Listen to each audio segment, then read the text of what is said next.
So you want to take a photograph and engrave it on a piece of wood using your Nova Plus 60 Watt RF C02 laser.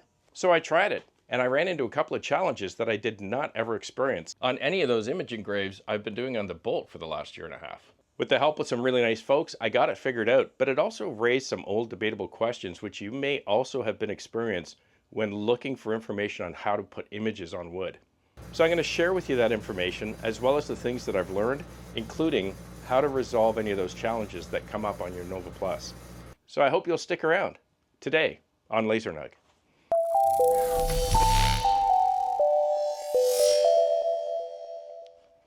Welcome back to the channel. I have a lot of information to share today, so I'm going to try to go quickly and concisely as best I can. But before we jump into it, I need to just give you a little context and a little background, and hopefully that'll pull everything together for you.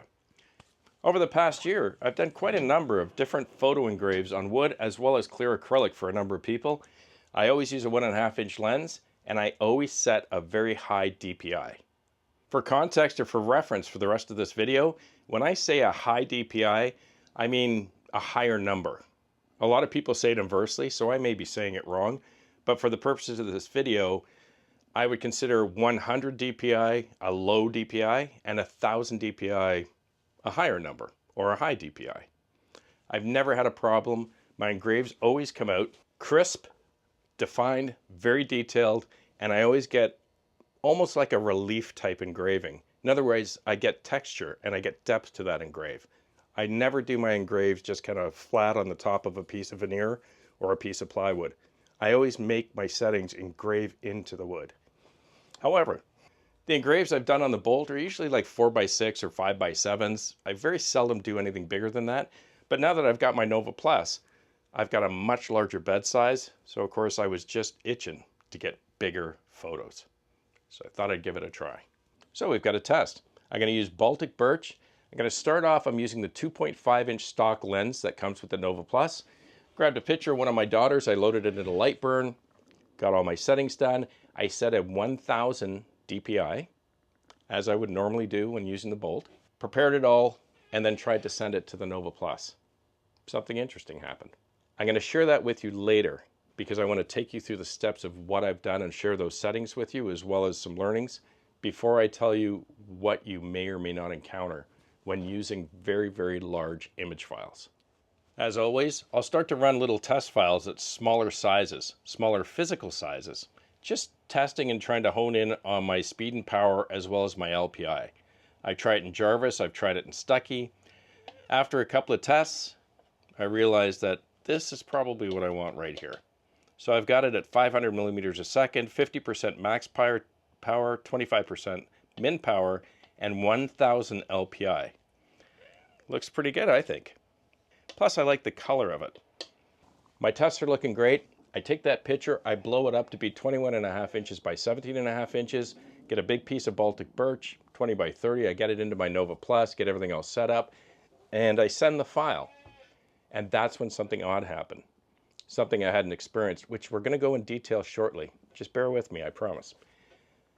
It caused me to have to contact or reach out to Thunder Laser support, who were awesome.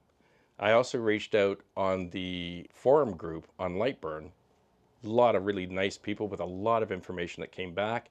And I also ended up having to also directly contact support at LightBurn, who were also really great and very responsive.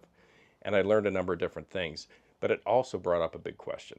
And the big question we want to address first is DPI. On many videos you're probably watching on different YouTube channels, including several that I started watching again this week, trying to figure out what had happened. A lot of folks tend to reference that if you have a CO2 laser, anything greater than 254 DPI or 300 DPI is a waste of your time because your laser cannot provide a higher or more detailed resolution than that. So that brought that question back again, because some of you probably have seen some of the videos I've done with images, and you notice that I always put a super high DPI because I want really crisp, defined engraves for those photos. And if it's true that you can't get anything higher than 254 DPI, then in theory, if that was true, it would be a waste. So let's test it. So this one is done at 254 DPI.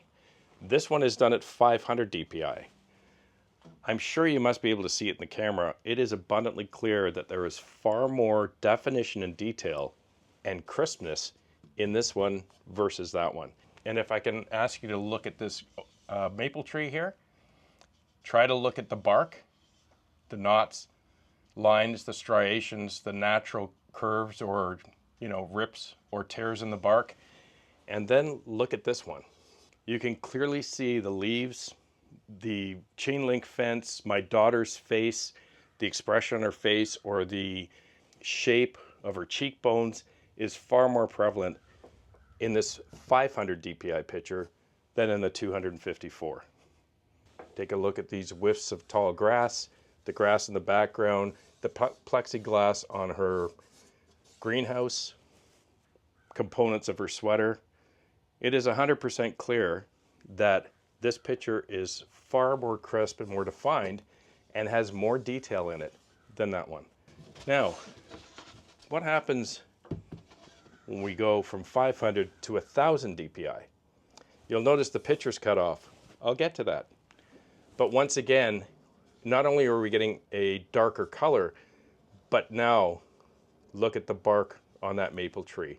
You can see virtually every crack or line in the bark, its growths, the nuts or the knots, and all the other different variations of color. And not only that, I can feel it with my finger.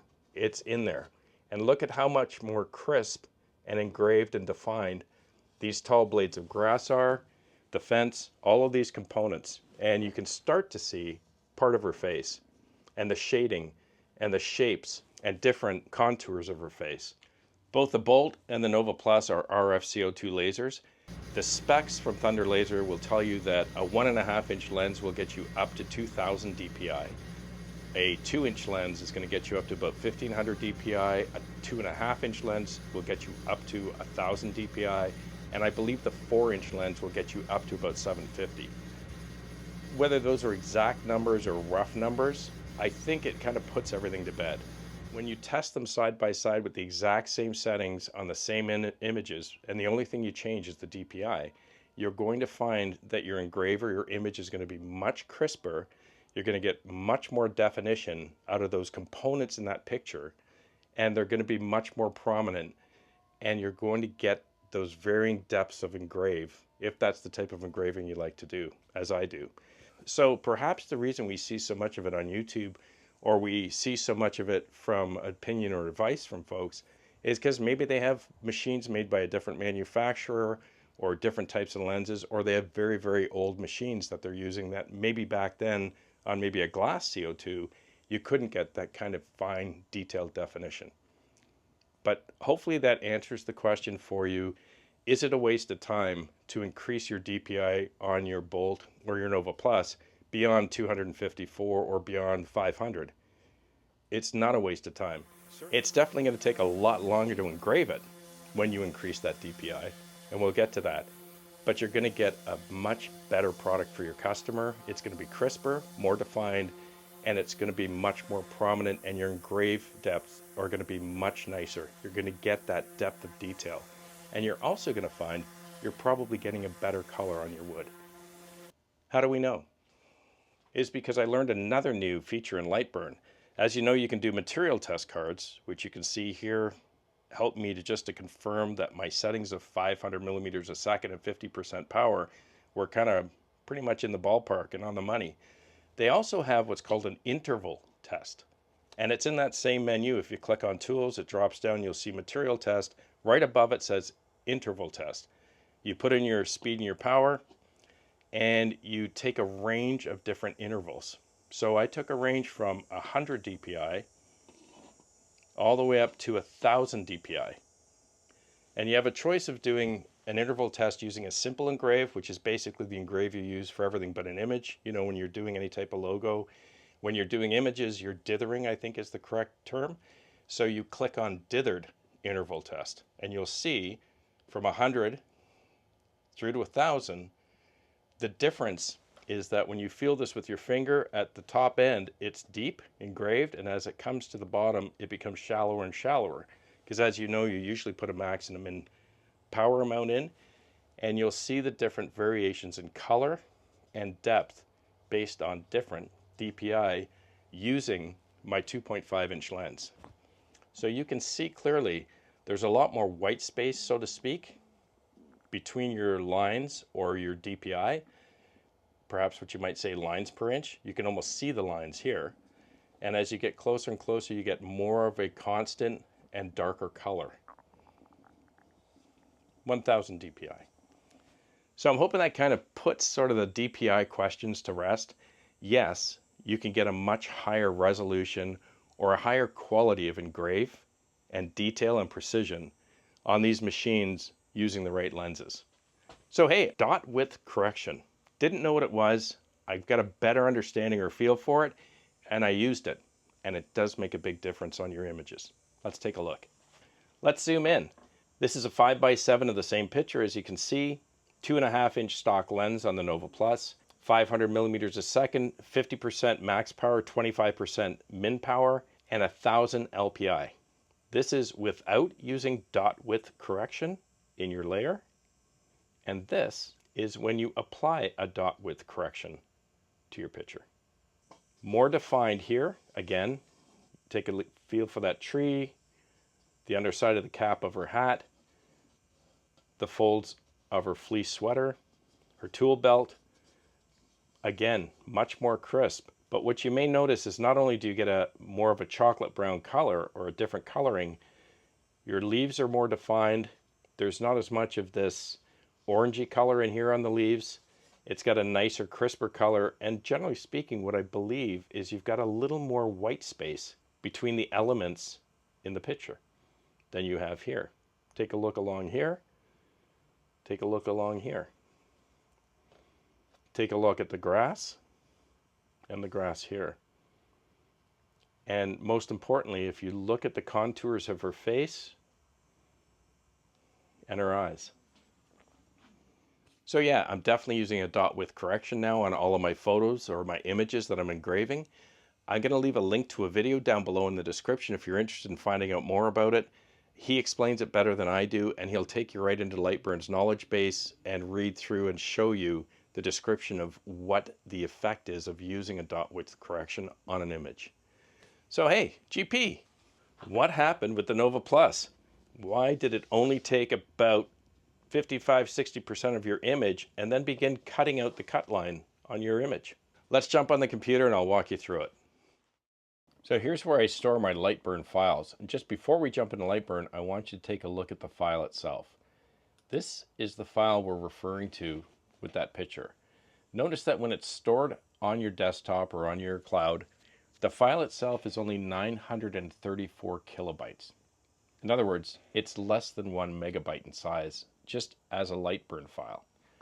However, when I open that 934 kilobyte file, got my Nova open, and this file was much larger initially than what I've now squeezed it down to.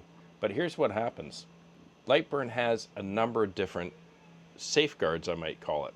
So if you take any one of these pictures and you open the image, and you'll see here I have it at 800 DPI.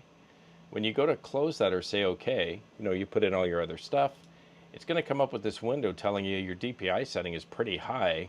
Not many lasers can do it. Are you sure you want to do this? And of course I click yes. I always get this on the Bolt. This is not a Nova Plus specific thing. However, when I now try to send this file to the Nova Plus, it's going to take a little bit. I'm going to say yes. And now you'll see that file is now 155 megabytes in size. It's going to take over 8 minutes to load to the laser.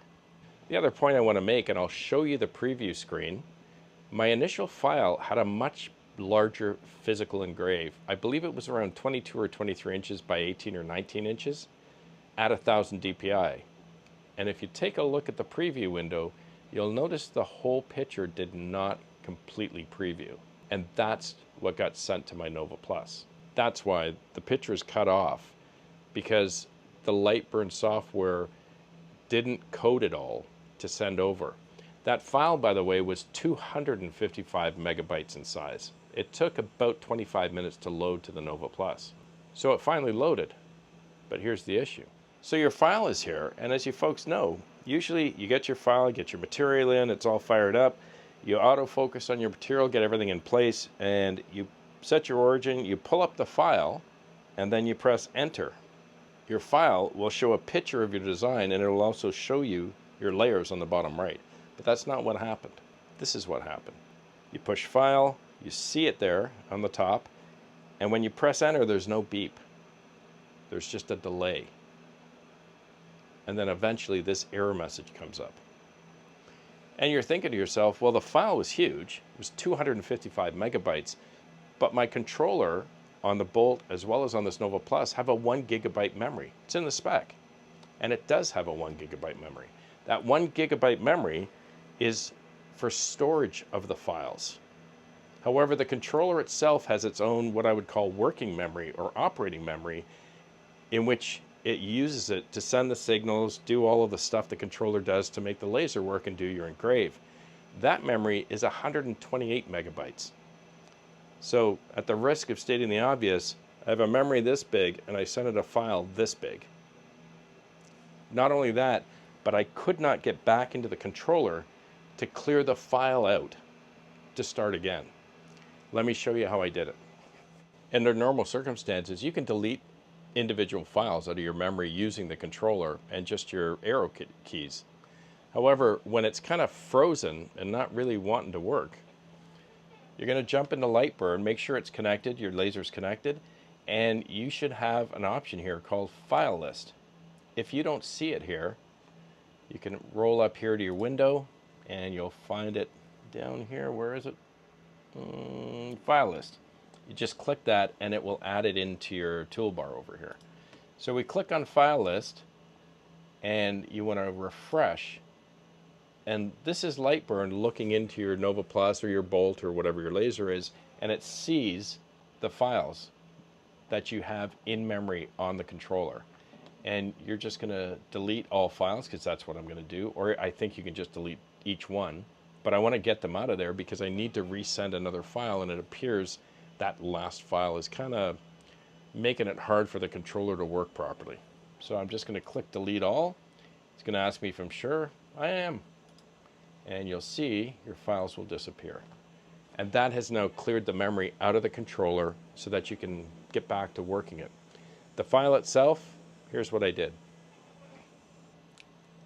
As I mentioned, the file was originally much larger. I could have done a number of different things. I could have left it that large and reduced my LPI until I got to a reasonable file size that I could send it and operate it. Or I can do what I did here, and I basically just shrunk it down to 14.5 by 18. And I also changed my DPI down just a little bit to 800. And that provided me a file size, physically and otherwise, that would run properly on my Nova Plus. For those of you that are interested in what my image settings are, I'll show them to you here. This is for Baltic birch. I use 500 millimeters per second, 50 high, 25 low, no high air. I run on low air. It's an image mode. I'm running at 800 DPI on the final two pictures I'm about to show you. And here's that option called dot width correction. And I've added a little correction in there, which hopefully you'll take the time to watch the other gentleman's video because he does a better job than I can of explaining it. And I've got it in Jarvis mode. It's my favorite mode for images. I've tried a number of the other ones over time, and I just find Jarvis always seems to come out cleaner for me. The actual image itself, if I click on that and I show you adjust image, here are all the settings for contrast, brightness, gamma, enhance radius, and enhance amount. You could just maybe just freeze the picture there if you're interested in trying out those settings. And one last thing, negative image. What is it and why would you use it? You'll see it there, and you also see it in your window right here. If you're engraving on wood, I found you don't ever want to do a negative image, but I always use negative image when I'm doing any type of engrave on clear acrylic. because I always engrave on the back of the acrylic, kind of like this. And I've done several of these and it works really nicely. I'd also recommend, if you're going to try that, it's always great if you can put something dark colored behind that clear acrylic, because it just kind of makes that picture pop a lot better. If I'm doing any engraves on solid materials, I never click the negative image. There may be other reasons you might want to use it, but that primarily for me is how I use it. If you attempt to use negative image on a wood engrave, it's going to come out looking like this instead of looking like this. So I learned a lot on this one.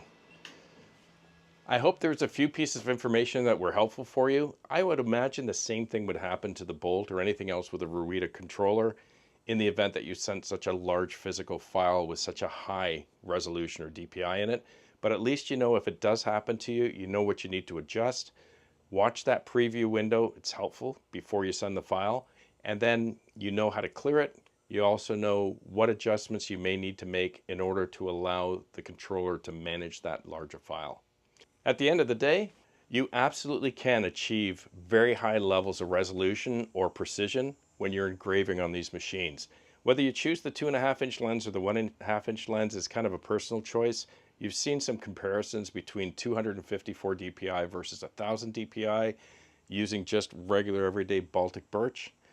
And I hope that's provided some confidence to you when you're going to try your own image files to bump that DPI up as long as you have the right lens. And understand that if a 2.5-inch lens can only give you 1000 DPI, I would agree if you attempt to put 1500 DPI, you're not going to get it. But I would like to suggest that the specs are probably pretty accurate.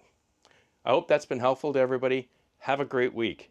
Please be kind to one another, and I'll see you again right here. I'm Gord Potter, and you've been watching Laser Nug. Cheers. Both pictures, same settings, 500 millimeters a second, 50% max, 25% min power, 800 LPI with a dot width correction of 0.014. This is the 2.5-inch lens. This is the 1.5-inch lens. I apologize for kind of the smudges through here. I was talking to my daughter and I didn't realize I kept sanding over the same spot for a little too long. But you're going to see those obvious differences. Slightly more orangey brown color with your 2.5. Much darker, kind of more chocolate brown. Very much more defined with the 1.5. Again, take a look at that maple tree. Look at the bark, the variations in that bark, and then look at the variations in the bark on this one. And both beautiful pictures. For me, I'd prefer the 1.5-inch lens, hands down. I like that coloring better.